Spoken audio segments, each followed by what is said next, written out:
I'm going to have a conversation on an old subject matter from a somewhat new perspective. The subject matter is the truth of the present moment, that now is the only time there is, that now is consciousness, that now is the background screen against which all appearances and manifestations appear to us, and that now is what is. It's been like I have a 500-piece jigsaw puzzle, and it's all white, or variations of white. And that background jigsaw puzzle represents different efforts at meditation, experiential understanding and conceptual understanding, life experiences, readings, discussions, explorations. And the other day, the last piece of the puzzle clicked in, just fell right into place. And it was like, whoa. This recognition that now is the only time there is. Not an intellectual understanding, not a conceptual understanding, just a deep in the gut realization.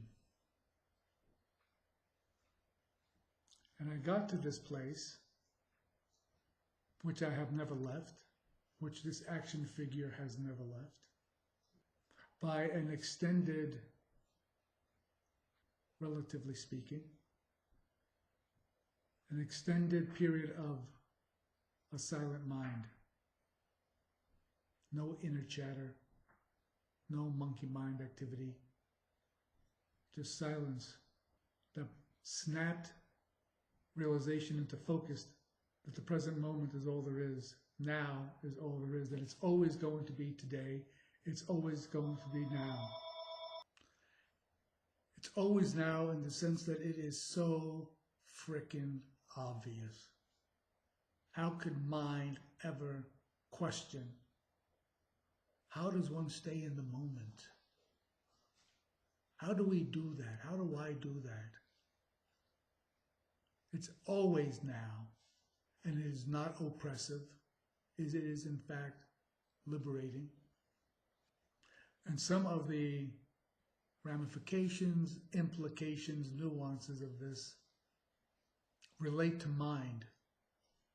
For many years, mind has been in the driver's seat of this action figure, chattering away, interpreting the world, telling this action figure what to do, what's right, what's wrong, what's going on.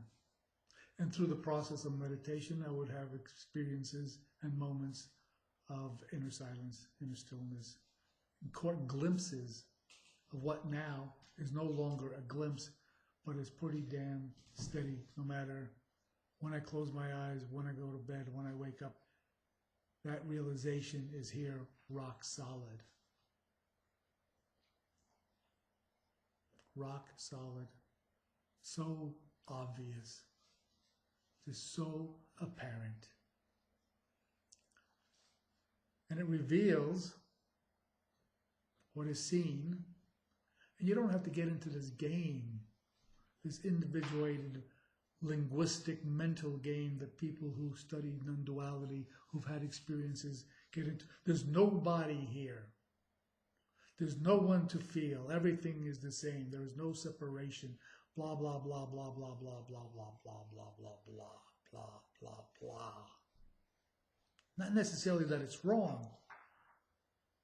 It's irrelevant. Here's something that seemed to emerge. Looking around, seeing the obviousness of the present moment, that it is the metaphorical movie screen against which all of our stories created by mind are projected collectively and individually. And one of the results of this jigsaw piece fitting into place is that mind has shut up or quieted by itself. There's no attempt, there's no effort to have to do that. And the realization is that from this understanding of the reality of the eternal now, is that whatever the mind has to say about anything is most of the time totally irrelevant to the present moment. Totally irrelevant to present circumstances. It's just mind chattering away to itself, getting itself all worked up. And mind, as I said earlier, was driving the bus that was this Tony action figure, driving it around at work, at play, at school, at a career. And it's always now. It's always now. I imagine that as I get accustomed to this, that hopefully I will become more linguistically adept at describing and providing linguistic verbal pointers to something that is really quite obvious. So obviously, at some level, I am processing this action figure, is processing this realization. And what has kicked in is at the present moment, awareness, consciousness, what is absolute reality, whatever the label you want to use, it really doesn't matter, is totally indifferent, is totally neutral about what is projected on the screen, about what arises, about what unfolds. It has no skin in the game as to right or wrong, justice or injustice, good or evil, love or hate. Totally, totally indifferent. You don't have bliss. There is not bliss that is everything. There is not love that is everything. There is not hate that is everything. There is not power that is everything. It simply is what is. It's the mind created sense of me, the story of me, this embodied piece of consciousness, this embodied piece of what is, this human story, this biological story, is the story of me. And my life and my emotions and my interests, my successes, my failures, my joy, my grief, my loss.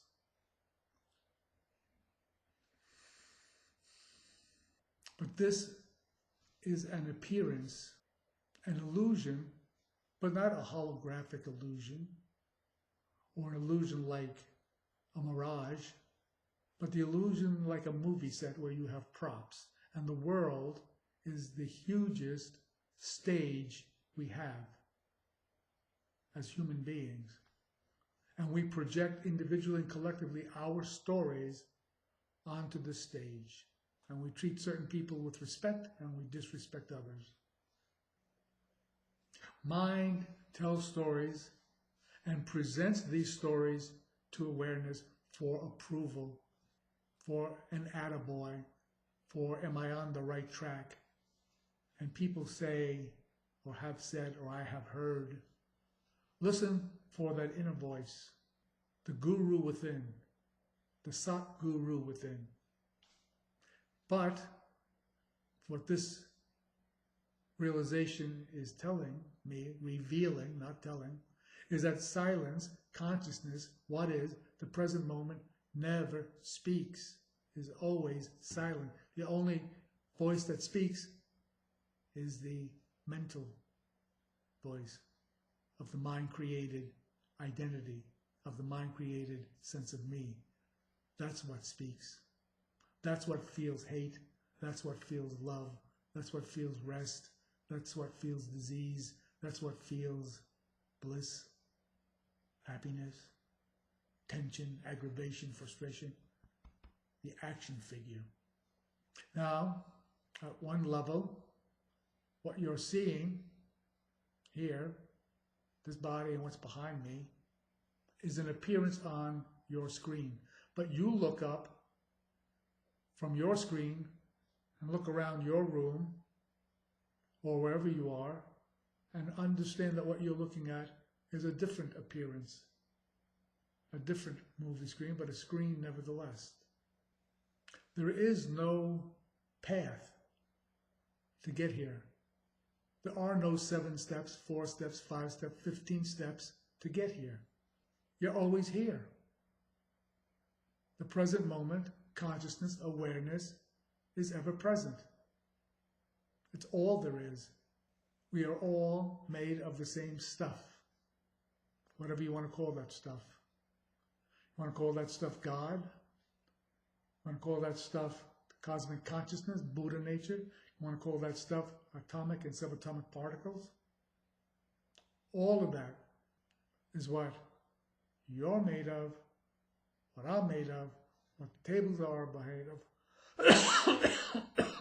behind me, what everything in form is made up of the same stuff. Whether it be the planet, whether it be a biological organism, whether it be a star, or a nova, a black hole, all made up of the same stuff. So this looks like there's a boundary of flesh. There's inside the flesh and then everything outside.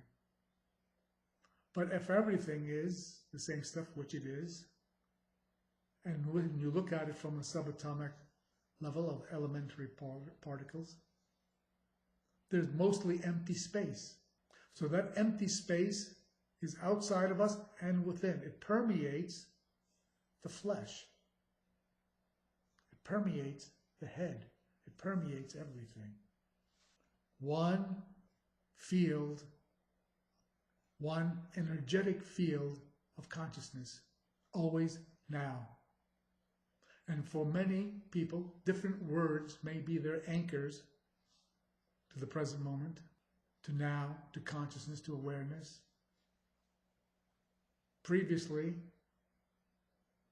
the feeling, the story that mind told itself, it's leaving now into an imaginary future, an imaginary alternative what if, or an imaginary memory of what was or what used to be.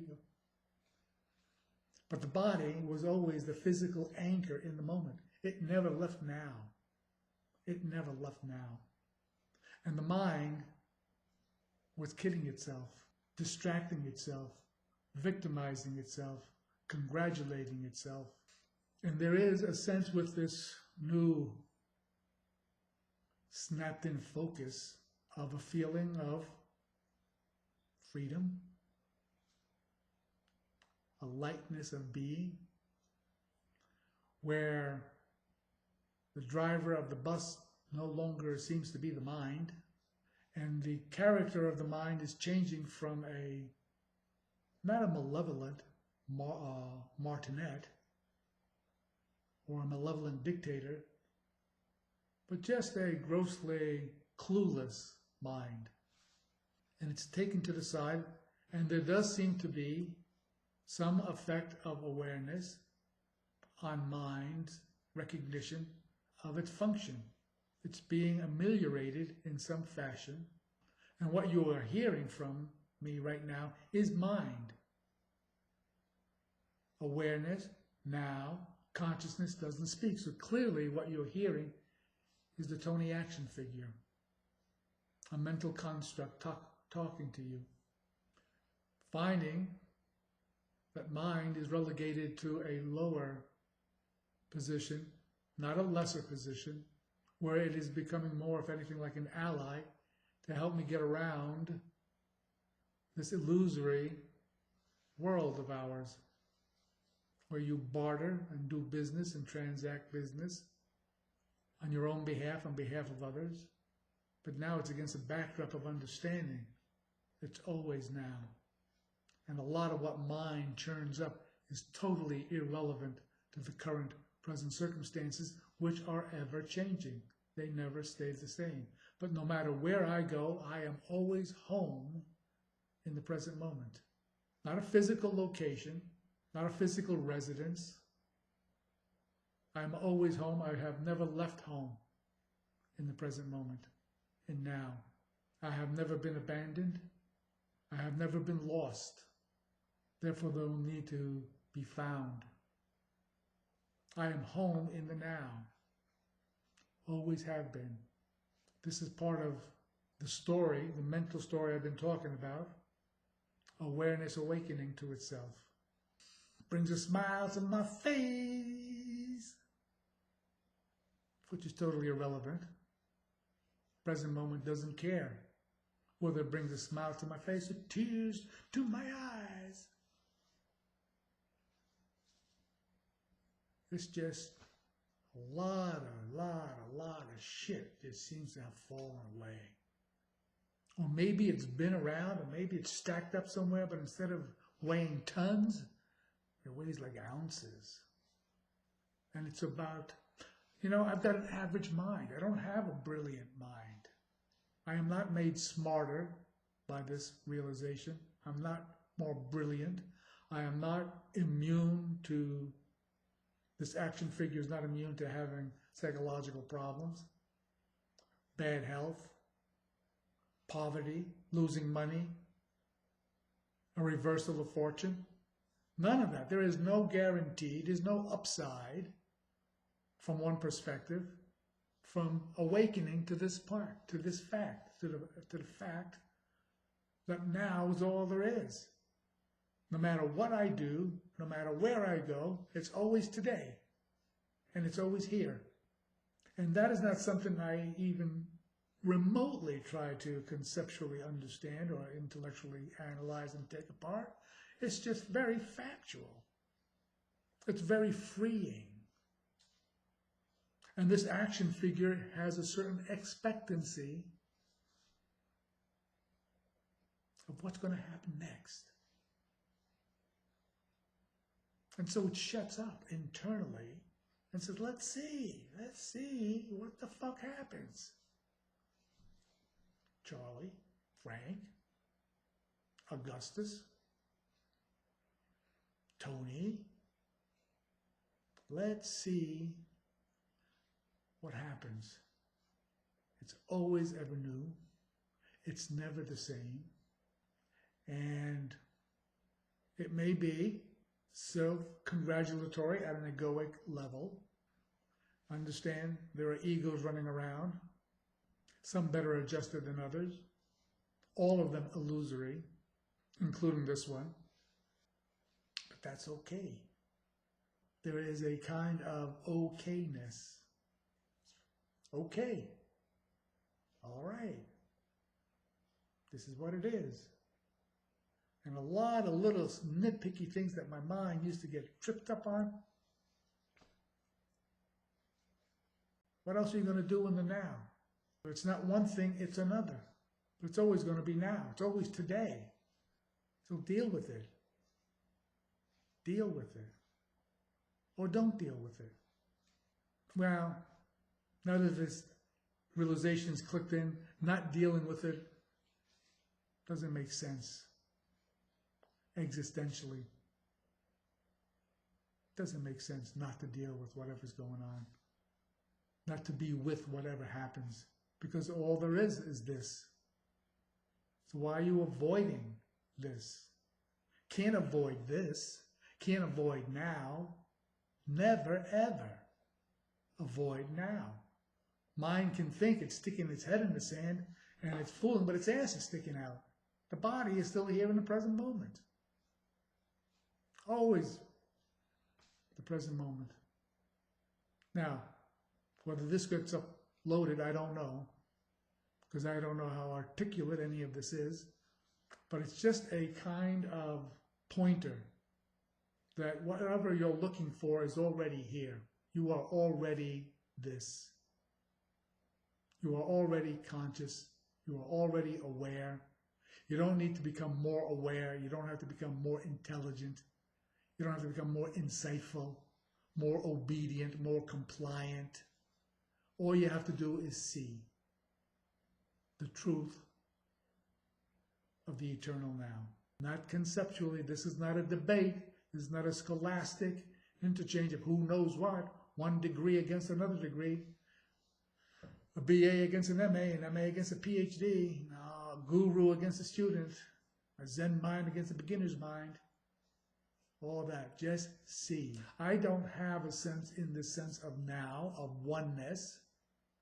I don't see all these appearances and mind comes up, or anything comes up and says oneness. If anything comes up, it's a feeling of non-separation. A feeling of non-separation and a very obvious interconnectedness.